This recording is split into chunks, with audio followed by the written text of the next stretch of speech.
Hello प्यारे बच्चों, आप सभी का अपना यूट्यूब चैनल YRS क्लास में बहुत बहुत स्वागत है। तो प्यारे बच्चों, आज की इस वीडियो में हम पढ़ेंगे गणित, जो कि यूपी बोर्ड का मॉडल पेपर जो कि अमर उजाला में आया था। तो आइए चलते हैं प्यारे बच्चों प्रश्न नंबर 4 में। प्यारे बच्चों, इसके पहले की वीडियो मैंने आपको प्रश्न नंबर 1 के पूरे खंड, प्रश्न नंबर 2 के पूरे खंड और प्रश्न नंबर 3 के पूरे खंड बता दिए थे। तो प्यारे बच्चों, आइए चलते हैं आपको लेकर प्रश्न नंबर 4 के पहले पार्ट में। तो प्यारे बच्चों, प्रश्न नंबर 4 का प्रश्न आपके सामने कह रहा है, यदि साइन a प्लस बी बराबर 1 तथा कॉस a माइनस बी बराबर √3/2 है तो a व b का मान ज्ञात कीजिए। चलते हैं प्यारे बच्चों, इस प्रश्न का उत्तर आपके सामने अच्छे तरीके से हम बताते हैं। तो प्यारे बच्चों, प्रश्न नंबर 4 का यहाँ आपके सामने कह रहा है, यदि साइन a प्लस बी बराबर 1 तथा कॉस a माइनस बी बराबर √3/2 है तो a व b के मान ज्ञात कीजिए। तो प्यारे बच्चों, यहाँ आपको दिया क्या है, दिया है साइन a प्लस बी। लिखेंगे साइन a प्लस बी बराबर आपको 1 दिया है प्यारे बच्चों, और आपको दिया है कॉस a माइनस बी बराबर √3/2। प्यारे बच्चों, a और b का मान तब निकल पाएगा जब हम दोनों फलन को सेम टू सेम नहीं करेंगे। तो यानी यहाँ पर साइन है, यहाँ पर 1 है, यानी इस 1 को आपको ये बताना है कि साइन में कितने अंश का मान 1 होता है। तो प्यारे बच्चों, आपको पढ़ाया गया होगा, हम उम्मीद करते हैं आपको त्रिकोणमितीय फलन में जितने भी मान हैं उन सभी मानों को आपको अच्छे तरीके से याद हैं। तो प्यारे बच्चों, यहाँ पर लिखेंगे साइन को ऐसे किया a प्लस बी। प्यारे बच्चों, साइन में एक 90 अंश का मान होता है तो इसे लिख सकते हैं साइन 90 अंश। अब प्यारे बच्चों, साइन से साइन कट जाता है लेकिन काटते नहीं हैं, तो बचा यहाँ से a प्लस बी बराबर 90। इसे मानेंगे, समीकरण नंबर 1 मानेंगे। दूसरा आपको दिया है कॉस a माइनस बी बराबर, अब प्यारों बच्चे बताओ, √3/2 कॉस में कितने अंश का मान होता है। तो प्यारे बच्चे, √3/2 कॉस में कॉस आपका 30 अंश का मान होता है। बच्चा कॉस से कॉस कट गया ना, बच्चा a माइनस बी बराबर आपको मिला 30। इसे मान सकते हैं, समीकरण नंबर 2 मान सकते हैं। तो प्यारे बच्चों, नीचे लिखेंगे हमें यहाँ से समीकरण 1 और 2 से, समीकरण 1 व 2 से। तो प्यारे बच्चों, 1 और 2 को हल करके हम a और b का मान निकालेंगे। तो एक आपका है a प्लस बी बराबर 90। दूसरा प्यारे बच्चों है a माइनस बी बराबर आपको मिला 30। इसे 2 माने। अब प्यारे बच्चों ध्यान देना, प्लस बी माइनस बी आपस में कट जाएगा तो a क्या मिलेगा आपको, 2a मिला। 90 30 120 मिल गया प्यारे बच्चों। तो यहां से a का मान हम निकालेंगे 120/2। तो प्यारे बच्चों, a बराबर 2 पहाड़े में 120 60 बार पे पूरा पूरा मान कट जाएगा, अर्थात यहां से a का मान आपको मिल गया 60 अंश मिला प्यारे बच्चों। अब b का मान ज्ञात करने के लिए प्यारे बच्चों, इसी a का मान हम चाहे समीकरण नंबर 1 में रखें चाहे 2 में रखें, मान b का मान आपको मिल जाएगा। तो हम यहां से लिख रहे हैं a का मान समीकरण 1 में रखने पर।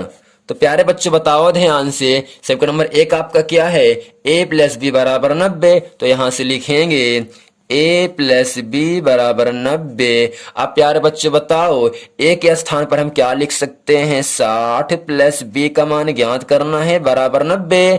तो प्यारे बच्चों, b का मान निकालने के लिए तो 60 क्या कर देंगे, पक्षांतर 90 पहले से है, प्लस 60 हो गया पक्षांतर -60। तो प्यारे बच्चों, b बराबर 90 में से 60 गए, आपको मिल गया यहाँ से 30।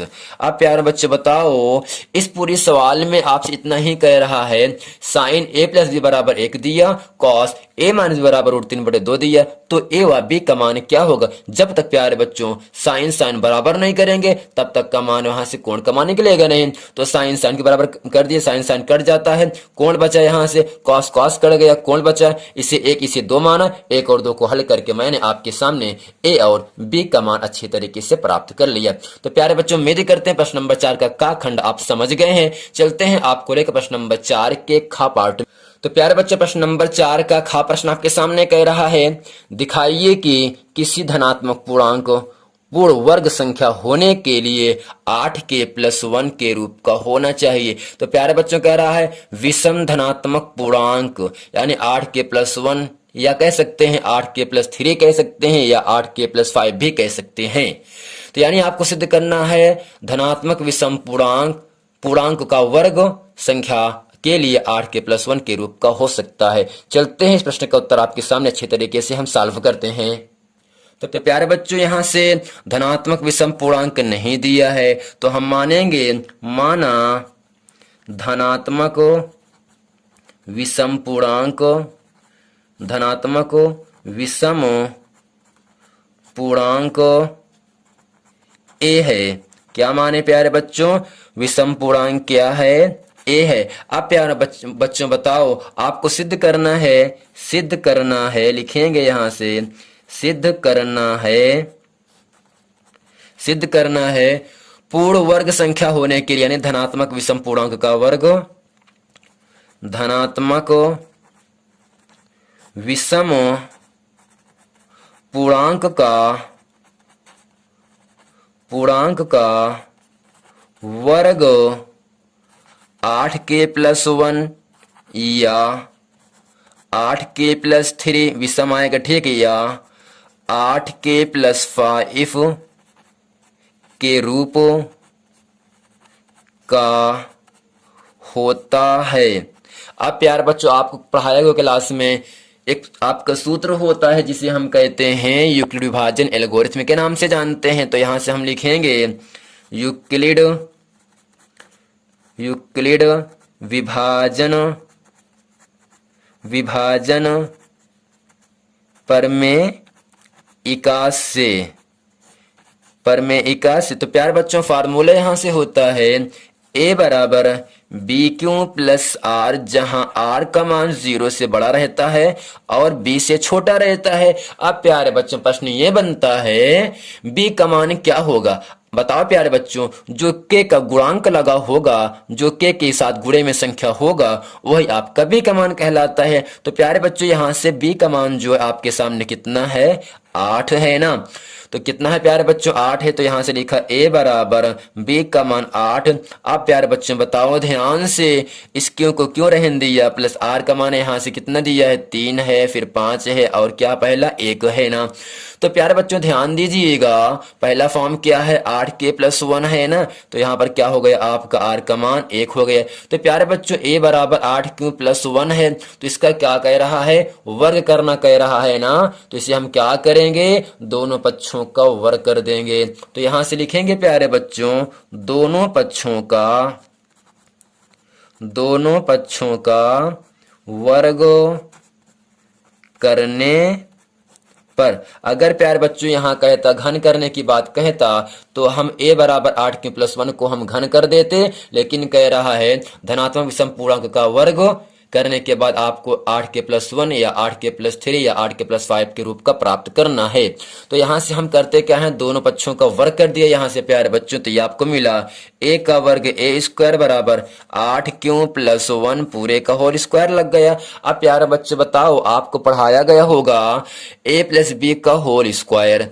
तो यहां से a² को ऐसे बचाया, यानी 8 को a मानते हैं और प्लस को b मानते हैं, यानी प्लस के बाएं तरफ का मान a का मान कहलाएगा, प्लस के दाएं तरफ का मान b का मान कहलाएगा। फार्मूला आपके सामने हम लिख दे रहे हैं a+b का whole square a² + b² + 2ab, जहां a क्या है? प्लस के बाएं तरफ वाला मान है, तो a है ना, एक बाएं तरफ क्या मान क्या है? प्लस के 8q a² + b का मान 1 का स्क्वायर + 2a का मतलब 8q गुणे b का मान कितना प्यारे बच्चों? 1 है। तो a का वर्ग a² मिला प्यारे बच्चों। यहां से 8 का वर्ग होगा 64, q का वर्ग q² + 1 का वर्ग 1 + 8 8 दूनी 16, 16 एक नम 16 क्यों।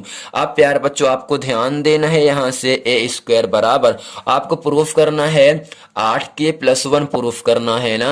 अब प्यारे बच्चों बताओ, जो संख्या k के साथ गुणे में होगा वही कॉमन लेंगे, तो यहाँ से गुणे में क्या है प्यारे बच्चों 8 है ना, तो इसमें पूरे मान में हम क्या करेंगे 8 कॉमन लेंगे। बट यहाँ जो आपका r का मान है वो किनारे कितना है 1 है, तो किनारे हम क्या बचाएंगे प्यारे बच्चों, किनारे एकदम से 1 बचा लेंगे, यानी इस 1 को यहाँ कर दिया 64 स्क्वायर प्लस 16 क्यों में हम 8 कॉमन ले लिए। अब प्यारे बच्चे बताओ 8 के पहाड़े में 64 कितने बार पे आएगा 8 बार पे आएगा, 8 अठाए 64 स्क्वायर प्लस 1 तो बाहर कर लिया प्लस इसको लगा दिया, 8 के पहाड़े में 16 कितने बार पे 2 बार पे 2 क्यों मिला यहाँ से। तो प्यारे बच्चों ए स्क्वायर बराबर 8, इसे हम मान सकते हैं के बराबर +1 पहले से दिया है, जहां लिखेंगे जहां 8 स्क्वायर प्लस 2 बराबर के। तो प्यारे बच्चों आपसे कह क्या आ रहा था, धनात्मक विषम पूर्णांकों का वर्ग करने पर क्या प्राप्त होना चाहिए, आपको 8k + 1 प्राप्त होना चाहिए, जो कि मैंने आपके सामने अच्छे तरीके से प्रूफ कर दिया। तो नीचे लिखेंगे प्यारे बच्चों अतः धनात्मक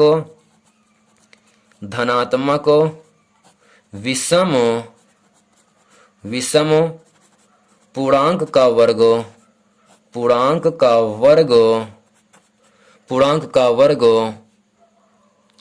8k + 1 के रूप का होता। यही प्यारे बच्चों इस प्रश्न का उत्तर हो जाएगा। प्यारे बच्चों प्रश्न नंबर 4 का गा प्रश्न आपके सामने कह रहा है, त्रिभुज ABC में यदि कोण ADE बराबर कोण B है, यानी कोण ADE का मान किसके बराबर है, कोण B के बराबर है, तो सिद्ध कीजिए कि त्रिभुज ABC सर्वांगसम त्रिभुज ADE, ये में आपका मिसप्रिंट है ADE रहेगा, ठीक प्यारे बच्चों, तथा AD बराबर 7.6, यानी AD का मान क्या दिया 7.6 दिया, और यहाँ से AE का मान 7.2 है, A से लेकर E तक की दूरी दिया है 7.2 दिया है, और BE का मान B से लेकर E तक की दूरी दिया है 4.2 दिया है, और BC का मान यानी BC यहाँ पर कितना है 8.4 है। तो हमें DE का मान ज्ञात करना है। तो प्यारे बच्चों आपको पहले ये प्रूफ करना है त्रिभुज ABC त्रिभुज ADE सर्वांगसम है। जब कोई त्रिभुज सर्वांगसम होता तो उसके संगत भुजाएं समानुपातिक होती हैं। ये उसके बाद आपको डी का भी मान प्रूफ करना है, यानी इसमें आपको 2 प्रूफ करना है, 2 मान निकालना है। पहला मान आपको त्रिभुज ABC त्रिभुज ADE आपको सर्वांगसम सिद्ध करना है, उसके बाद क्या करना आपको है DE का भी मान ज्ञात करना है। चलते हैं प्यारे बच्चों, इस प्रश्न का उत्तर आपके सामने हम अच्छी तरीके से बताते हैं। तो प्यारे बच्चों यहां से हम लिखेंगे आपको दिया है, या वैसे लिखेंगे त्रिभुज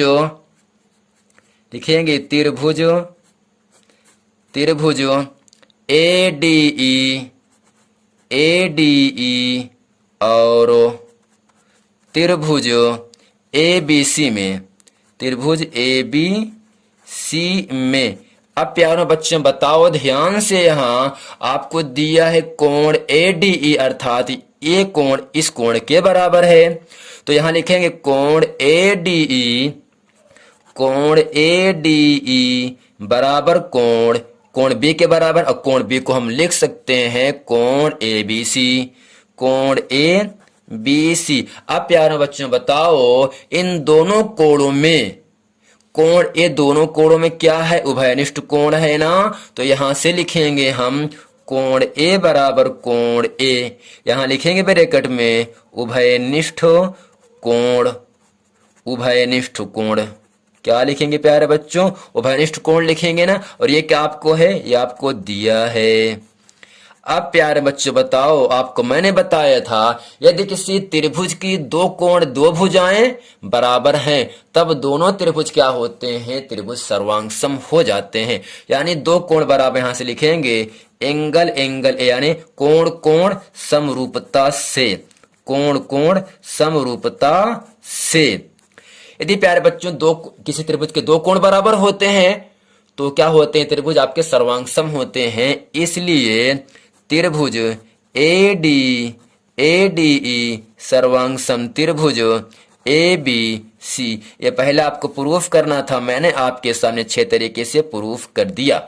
अब इसके बाद प्यारे बच्चों कह रहा है डीई का मान ज्ञात कीजिए। तो प्यारे बच्चों ध्यान दीजिएगा, यहाँ से पहला त्रिभुज आपके सामने ये है, दूसरा त्रिभुज बड़ा वाला त्रिभुज आपका है। जो पहला त्रिभुज क्या है, ए डी ई है। जो बड़का त्रिभुज है आपका त्रिभुज ए बी सी है। आप प्यारे बच्चों ध्यान से बताइएगा, यदि किसी त्रिभुज की संगत भुजाएं क्या होती हैं, समानुपाती होती हैं। कब होंगी, जब वो त्रिभुज सर्वांगसम होंगे तब होंगे। यानी यदि दो त्रिभुज आपस में सर्वांगसम हैं तो उनकी जो संगत भुजाएं होती हैं वो क्या होती हैं प्यारे बच्चों, समानुपातिक होती हैं। अब प्यारे बच्चों बताओ त्रिभुज एडीई में तो एडी किसके बराबर होगा, यानी कोण के साथ मुझे क्या आपका लंब कहलाएगा ना।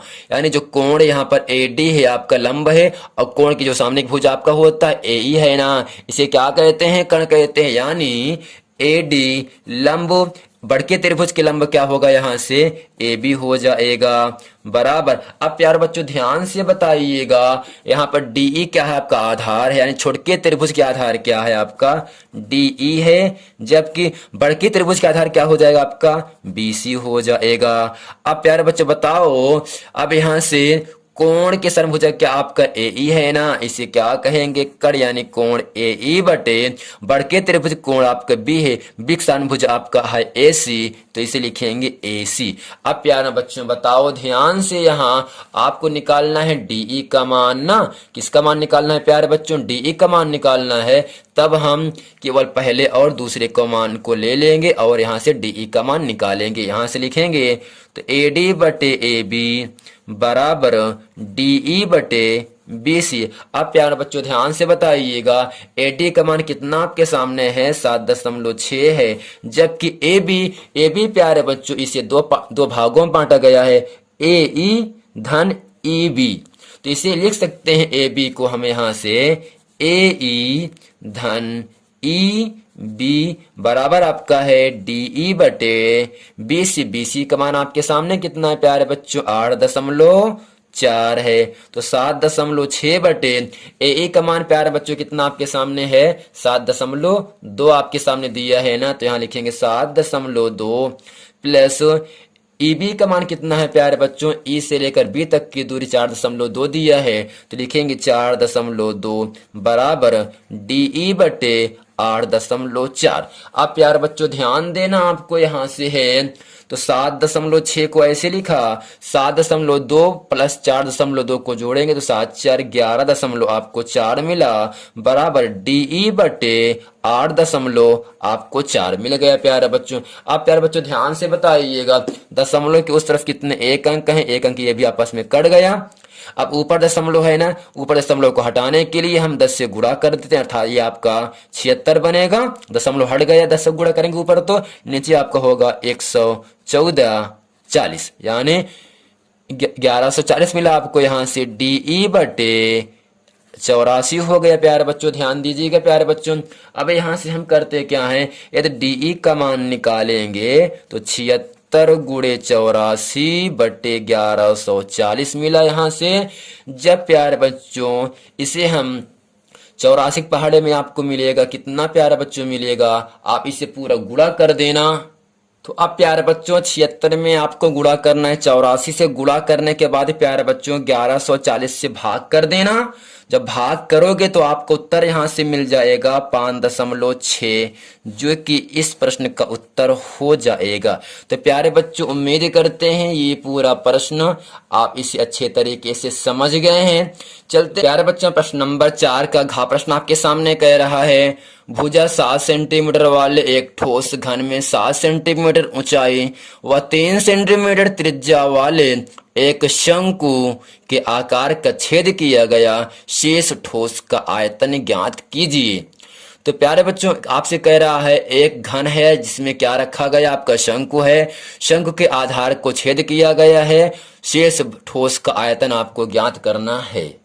तो प्यारे बच्चों प्रश्न नंबर 4 का प्रश्न आपके सामने कह रहा है, भुजा 7 सेंटीमीटर वाले एक ठोस घन 7 सेंटीमीटर ऊंचा, यानी जो घन है ये पूरा क्या है प्यारे बच्चों आपका घन है ना, तो इसकी ऊंचाई कितना दिया है 7 सेंटीमीटर दिया है, और त्रिज्या वाले और हाँ, त्रिज्या वाले एक शंकु के आधार का छेद किया गया, यानी 3 सेंटीमीटर त्रिज्या वाला क्या किया गया, यानी ओ से लेकर पी आपका शंकु की त्रिज्या हो जाएगी।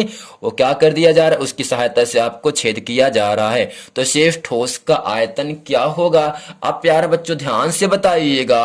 आपको दिया क्या है यहाँ से, तो प्यारे बच्चों यहाँ आपको दिया है जो आपका घन है, घन की भुजा का मान कितना दिया, 7 दिया है ना प्यारे बच्चों। और लेकिन उसके साथ साथ ही जो शंकु है, शंकु की ऊंचाई कितना दिया, 7 दिया, और शंकु के त्रिज्या दिया कितना, 3 सेंटीमीटर दिया है। आपको बताना है शेष ठोस का आयतन ज्ञात कीजिए। तो प्यारे बच्चों यहाँ लिखेंगे, इसलिए शेष ठोस का आयतन ये कैसे निकलेगा प्यारे बच्चों, जब हम घन के आयतन में से हम शंकु का मान घटा देंगे। प्यारे बच्चों आपको बताना है शेष ठोस का आयतन कितना होगा। इस घन के अंदर क्या रखा गया, शंकु को रखा गया है ना। जब हम घन के आयतन में शंकु के आयतन का मान हम निकाल लेंगे तो आपको क्या बचेगा, ठोस का आयतन बच जाएगा ना प्यारे बच्चों। यानी यहाँ पर फार्मूला होगा, शेष ठोस का आयतन जब निकालते हैं तब शंकु के आयतन में शंकु का आयतन माइनस शंकु का आयतन यहां से किसके बराबर होगा, यहां से प्यारे बच्चों, तो घन का आयतन माइनस शंकु का आयतन हो जाएगा। तो प्यारे बच्चों घन का आयतन का सूत्र क्या होगा, भुजा क्यूब होता है। क्या होगा प्यारे बच्चों, भुजा क्यूब माइनस शंकु का आयतन क्या होगा प्यारे बच्चों, 1/3 पाई आर स्क्वायर, जो कि आपको पढ़ाया गया होगा क्लास में। यानी प्यारे बच्चों जब शेष ठोस का आयतन निकालते हैं तब घन के आयतन में से हम शंकु का आयतन घटा देते हैं। क्या करेंगे प्यारे बच्चों, घन के आयतन में शंकु का आयतन के मान को हम घटा देते हैं। तो प्यारे बच्चों जो घन है, घन की भुजा कितना दिया, 7, तो यहां से लिखेंगे 7 का क्यूब हो गया माने 1/3। प्यारे बच्चों पाई का मान क्या होगा, 22/7, जबकि आर का मान कितना है, 3, तो लिखेंगे 3 गुणे 3। यच का मान कितना आपका है, 7। अब प्यारे बच्चे ध्यान से बताइएगा, 3 से 3 कट गया ना, 7 से 7 कट गया ना, तो बच्चा यहाँ से 7 का क्यूब, अब 7 का क्यूब होता है प्यारे बच्चों 343 माइनस 22, कितना हो गया प्यारे बच्चों, 66 होगा। अब प्यारे बच्चों ध्यान से बताइएगा, जब 343 में हम 66 घटा देते हैं तो आपको मिलेगा 277।